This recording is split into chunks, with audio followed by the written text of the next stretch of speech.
Remembering Rosalind Franklin by Tanya Lee Stone, illustrated by Gretchen Ellen Powers.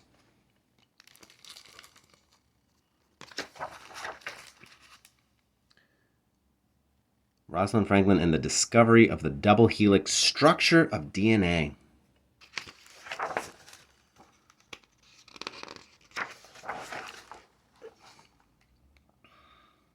Dear reader, this true story doesn't really have a happy ending. Why would I start by telling you that? Because sometimes a person can do something extraordinary and not get the win. They don't become famous, or earn a prize, or live happily ever after. Sometimes they never even find out they made a difference. Often when we hear about something that's never been done before, it's about the people who got there first, to land on the moon, cure a disease, or unlock a mystery.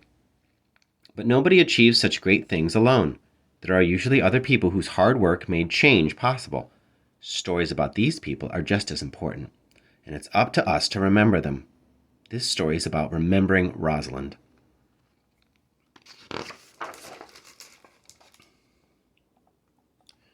Rosalind Elsie Franklin was born in 1920 and was the second oldest child in a big, bustling Jewish family in London, England. They were a talkative lot, outspoken and honest, arguing good-naturedly about all manner of things. Rosalind and her siblings enjoyed beach holidays together and in visiting their grandparents' country house, rolling down hills and chasing chickens. Rosalind was especially fascinated with the dark room, swirling crystal chemicals in a tub with special paper, making photographic images come to life.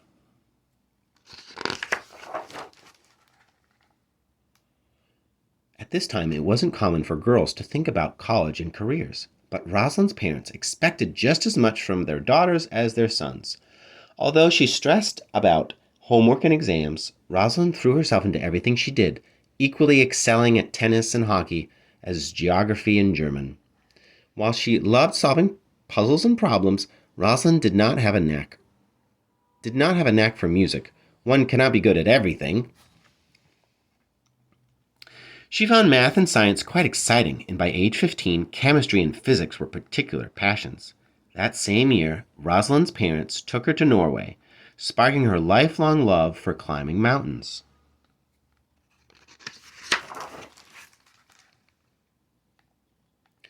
Within a few years, Rosalind was ready to get on with becoming a scientist. Even though there were very few women in science, this didn't stop her. She set her sights on University of Cambridge and scored higher than anyone else who took the chemistry test. Rosalind dove into her studies and joined a math society. After graduating and doing an extra year of research, she looked for work. There was a war going on and Rosalind wanted to use her skills to help. Gas masks kept people from breathing in dangerous chemicals from bombs. The filters in the masks used coal to absorb the chemicals. But some types of coal worked better than others. Rosalind's job was to figure out why. Her work made gas masks safer by showing how different kinds of coal behaved at different temperatures and pressures.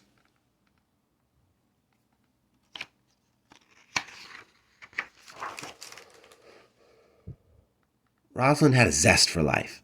Even her idea of relaxing was vigorous. Cooking turned into hosting dinner parties. Going for a bike ride could mean a 50-mile jaunt. And to climb a high peak with a friend was her idea of heaven. In the summer of 1946, Rosalind went to France to climb the Alps. "I could wander happily in France forever," she wrote.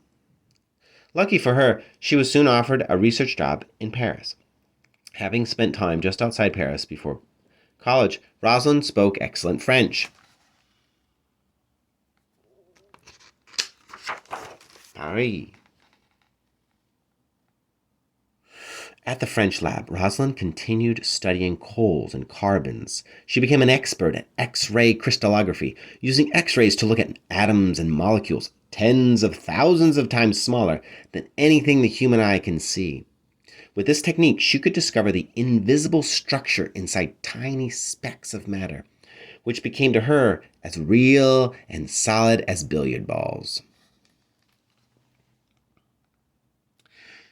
An X-ray crystallographer shoots invisible X-rays through a crystal that bounce off the crystal's atoms, or diffract, and create a pattern on a photographic plate. At the time, scientists had to measure each spot in the diffraction pattern by hand and use math to figure out how the atoms fit together in 3 dimensions. The material had to be prepared and positioned just right. Rosalind was so talented at this that one of her fellow scientists remarked on her golden hands.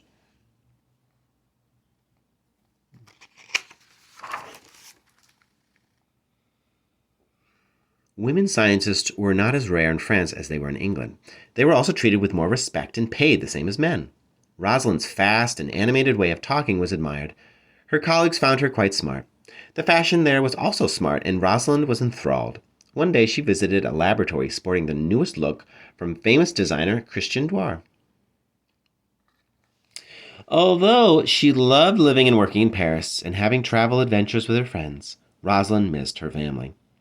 There was also a trailblazing work happening back in London. Scientists were using X-ray crystallography in biological substances instead of only minerals like carbon. When a position came up at King's College, Rosalind took it and started studying DNA.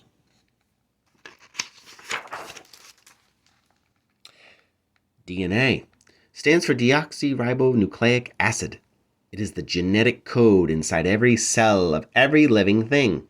It's what makes you, you. And DNA holds the instructions for any organism to grow, survive, and reproduce, whether it's a plant, a puppy, a platypus, or every person on the planet. Back then, scientists weren't convinced that DNA carried the genetic code, and it wasn't understood how hereditary information was passed from parents to children. In other words, why you might look very much like one of your parents. Scientists needed to learn more about DNA structure. James Watson and Francis Crick were studying DNA at nearby University of Cambridge. Linus Pauling was doing the same in California. Rosalind was suddenly part of an unofficial race to figure out what would become known as the secret of life.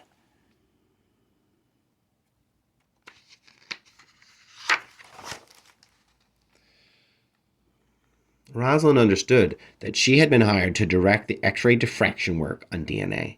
She was given an assistant, Raymond Gosling, who was talented, hardworking, and cheerful. Maurice Wilkins had been the lead DNA scientist at King's College, and he was under the impression Rosalind was hired to be his assistant. Rosalind and Maurice got off on the wrong foot and stayed there, never sorting out the misunderstanding. While King's College did not feel friendly to her, Rosalind did not want to waste time dealing with personality problems. She had better things to do.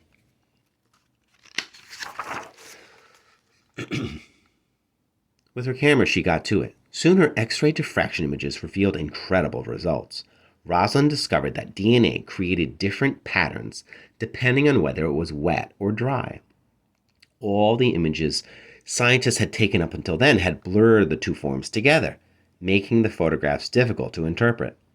When Rosalind presented her discovery at a lecture, James Watson was in the audience.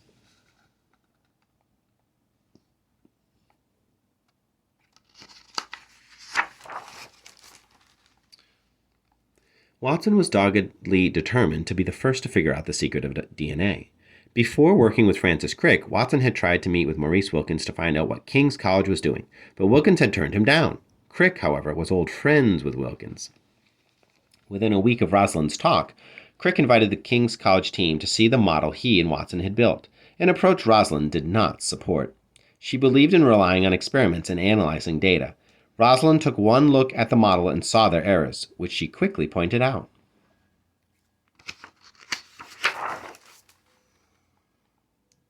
Back in her lab, Rosalind kept creating beautiful X-ray diffraction images, but the best was yet to come. In May 1952, she set up her camera. The image she captured was superb, and it contained an enormous amount of information that would become the key to understanding the structure of DNA. She labeled it simply Photo 51. Photo 51. But Despite her desire to solve this mystery, Rosalind could no longer stand how unfriendly the environment felt at King's College. As a woman, she wasn't even welcome in the senior common room, where many of the staff ate lunch. Soon, Rosalind lined up another job. She would throw herself into a new project just as she had done earlier. Before leaving, she wrote up everything she had discovered as part of the lab's end-of-the-year progress report. Now, here's where the story takes a turn for the worse.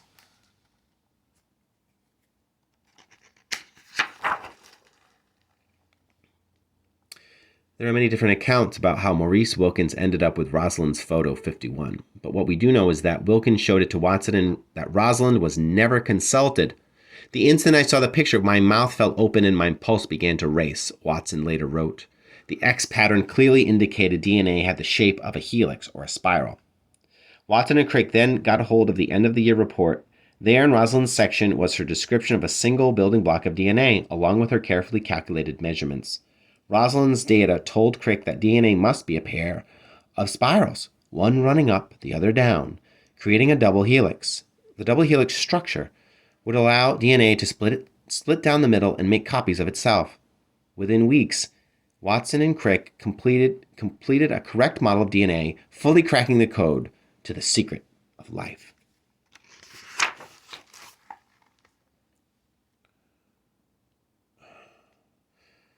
It says, in memory of Rosalind, Elsie Franklin, dearly loved elder daughter of Allison Muriel Franklin, 25th of July, 1920, died 16th April, 1958. Scientist. Her research and discoveries on viruses remain of lasting benefit to mankind. And so, dear reader, as I warned, this true story does not have a particularly happy ending. Rosalind never learned that Watson and Crick couldn't have done it without her photo 51. She died in 1958, 4 years before Watson and Crick won the Nobel Prize, along with Wilkins, for their discovery of the double helix. So how do we know the story? In a twist of fate, in 1968, it was Watson himself who piqued people's interest after writing a book about discovering the structure of DNA. In it, he talked about Rosalind. Imagine a scientist writing about one of his colleagues this way. Clearly, Rosie, a nickname she did not like, had to go or be put in her place. And there was no denying she had a good brain. If she could only keep her emotions under control, there would be a good chance she could really help. And she was not unattractive. It might have been quite stunning had she taken even a mild interest in clothes. Of course, you've already learned that she liked fashion, so this comment is not only obnoxious, it's untrue. Watson's words were noticed. People started looking into her story, and they learned all about Rosalind's real role.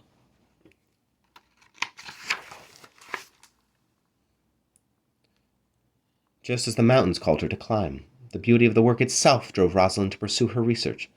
In the end, she made a stunning contribution to one of the most important discoveries in modern science. It could not have been done without her. And that is why we must remember Rosalind